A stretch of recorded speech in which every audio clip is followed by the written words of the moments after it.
40 ఏళ్ల సుదీర్ఘ పోరాటం తర్వాత అడవిని వీడి ప్రజాజీవన స్రవంతిలోకి చేరిన కాకరాల సమత.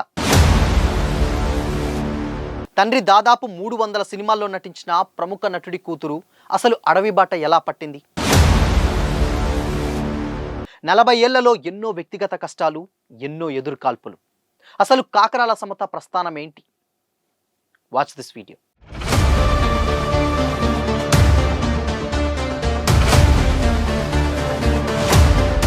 నమస్తే, వెల్కమ్ టు దిశా టీవీ.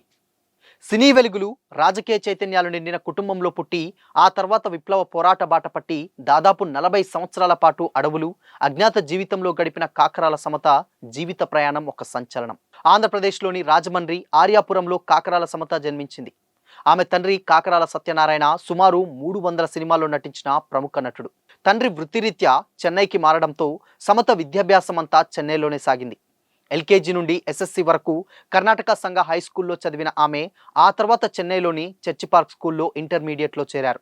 ఇంట్లో నిరంతరం సాగే రాజకీయ చర్చలు, ప్రముఖ విప్లవ రచయితలు, నాయకుల రాకపోకలు సమతపై తీవ్ర ప్రభావం చూపాయి. 1984లో ఇంటర్ ద్వితీయ సంవత్సరం చదువుతుండగా ఆమె చదువుకు స్వస్తి చెప్పి Tamil Nadu radical students union RSU ద్వారా విద్యార్థి ఉద్యమాల్లో చురుగ్గా పాల్గొంది. ఆ తర్వాత సిపిఐఎంఎల్ పీపుల్స్ వార్ వైపు ఆకర్షితురాలై పూర్తిస్థాయి అజ్ఞాత జీవితంలోకి అడుగుపెట్టింది. పోరాట ప్రయాణంలో సమత 2 ఉద్యమ నాయకులను వివాహం చేసుకున్నారు. 1991లో హైదరాబాద్ సిటీ కమిటీ కార్యదర్శి మేకల దామోదర్ రెడ్డి అలియాస్ మదన్నను పెండ్లాడగా ఆయన 1997లో మెదక్ అటవీ ప్రాంతంలో జరిగిన ఎదురుకాల్పుల్లో కన్నుమూశారు. ఆ తర్వాత 2000 సంవత్సరంలో పటేల్ సుధాకర్ రెడ్డి అలియాస్ సూర్యంను వివాహం చేసుకోగా ఆయన కూడా 2009లో వరంగల్ సమీపంలోని అడవుల్లో జరిగిన ఎదురుకాల్పుల్లో మరణించారు. జీవితంలో 2 భాగస్వాములను ఎదురుకాల్పుల్లో కోల్పోయినా ఆమె విప్లవ బాట వీడలేదు.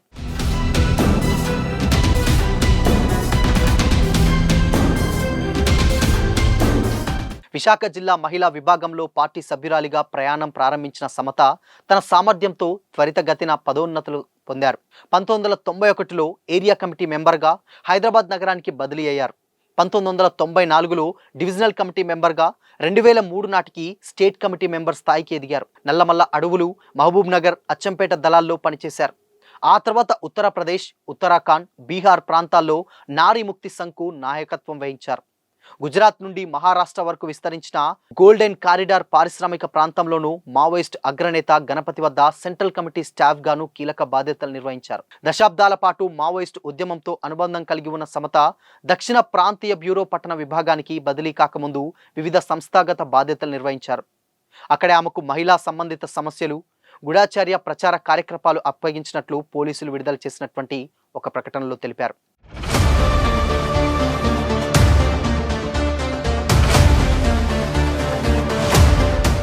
సుదీర్ఘ కాలం పాటు అజ్ఞాతంలో గడిపిన సమత మారుతున్న పరిస్థితులు మరియు వయోభారంతో పాటు ప్రభుత్వ పునరావాస విధానాలపై నమ్మకంతో జనజీవన స్రవంతిలోకి రావాలని నిర్ణయించుకున్నారు.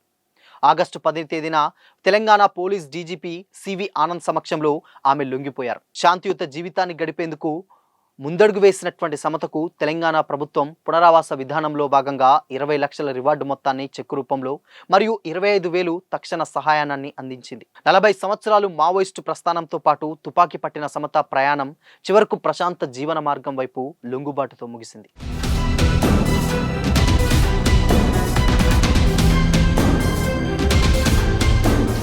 ఇక తెలంగాణలో అజ్ఞాత కార్యకలాపాలను విడిచిపెడుతున్నటువంటి మావోయిస్టు కార్యకర్తల సంఖ్య గణనీయంగా పెరిగినటువంటి నేపథ్యంలో ఈ లొంగుబాటు జరిగిందని తెలుస్తోంది. 2026 సంవత్సరంలో ఇప్పటి వరకు తెలంగాణలో 265 మంది కార్యకర్తలు లొంగిపోయారని, వీరిలో 3 కేంద్ర కమిటీ సభ్యులు, 12 మంది రాష్ట్ర కమిటీ సభ్యులు, 1 ప్రాంతీయ కమిటీ సభ్యుడు, 24 మంది డివిజనల్ కమిటీ స్థాయి సభ్యులు, 94 మంది ఏరియా కమిటీ స్థాయి సభ్యులు మరియు 131 మంది పార్టీ సభ్యులు ఉన్నారని పోలీసులు విడుదల చేసిన ఒక ప్రకటనలో లెక్కలు చెబుతున్నాయి.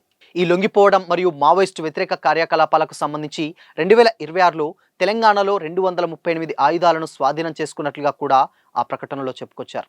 తెలంగాణకు చెందిన 3 క్రియాశీల అజ్ఞాత కార్యకర్తలు మాత్రమే ప్రస్తుతం రాష్ట్రం వెలుపల వివిధ మావోయిస్టు నిర్మాణాలలో ఉన్నారని పోలీసులు తెలిపారు. సాయుధ పోరాటాన్ని విడనాడి ప్రభుత్వం అందించే లొంగిపోవడం మరియు పునరావాస ప్రయోజనాలను పొందాలంటే ప్రధాన స్రవంతిలోకి చేరాలని పోలీసులు వారికి విజ్ఞప్తి చేస్తున్నారు. ఏదేమైనప్పటికీ మావోయిస్టు పార్టీకి వరుసగా ఎదురు దెబ్బలు తగులుతున్నటువంటి నేపథ్యంలో దాదాపు 40 సంవత్సరాల పాటు అడవి బాటల పట్టినటువంటి కాకరాల సమత సైతం జనజీవన స్రవంతిలోకి కలిసిపోయారు. ఇక మిగిలిందల్లా ఒక్క గణపతి మాత్రమే. సో, గణపతి కూడా ఎక్కడో ఉన్నారు. అయితే ఈవిడ కూడా మేబీ పోలీసులు కూడా ఇప్పటి వరకు చూసినటువంటి వివరాలు చూసినట్లయితే డెఫినిట్‌గా గణపతి గురించి ఆరా తీస్తే ఉంటారు.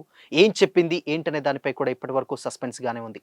ఎందుకంటే గణపతి దగ్గర స్టాఫ్‌గాను చేసినటువంటి సమత ఎన్నో విషయాలు దాదాపు 40 సంవత్సరాల పాటు చేసిందంటే ఉద్యమంలో జరిగినటువంటి ఎన్నో పనులు కావచ్చు, ఎన్నో ఉద్యమాలు కావచ్చు, ఎన్నో రహస్యాలు కావచ్చు అవన్నీ కూడా ఆవిడకి తెలిసే ఉంటాయి. సో, మరి పోలీసులు ఏమడిగారు?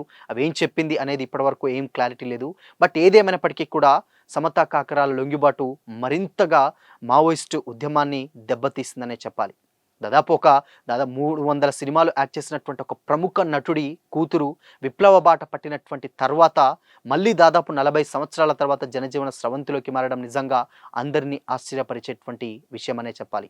సమత ప్రయాణం ఏదైతే తొలి అడుగు వేసిందో అప్పుడు కూడా చాలామంది ఆశ్చర్యపోయారు. దాని తర్వాత 40 ఏళ్ల తర్వాత మళ్ళీ ఇప్పుడు జనజీవన స్రవంతిలోకి రావడం నిజంగా పోలీసులందరూ కూడా స్వాగతించారు. అండ్ దాని తర్వాత ఇప్పుడు ఈ లొంగుబాటుతోటి మరింతగా మావోయిస్టు ఉద్యమం దెబ్బతిననేదని కూడా రాజకీయ విశ్లేషకుల నుంచి వినిపిస్తున్నటువంటి మాటలైతే వినిపిస్తున్నాయి. సో, ఏదేమైనప్పటికీ ఇన్ కేస్ కేంద్ర ప్రభుత్వం స్టిల్ ఇప్పటి వరకు కూడా ఆ లొంగుబాట్లని కంటిన్యూ చేయాలని అంటుంది. మావోయిస్టు రహిత దేశంగా భారతదేశం ఉండాలి అంటూ కూడా వాళ్ళు పదే పదే చెబుతున్నారు.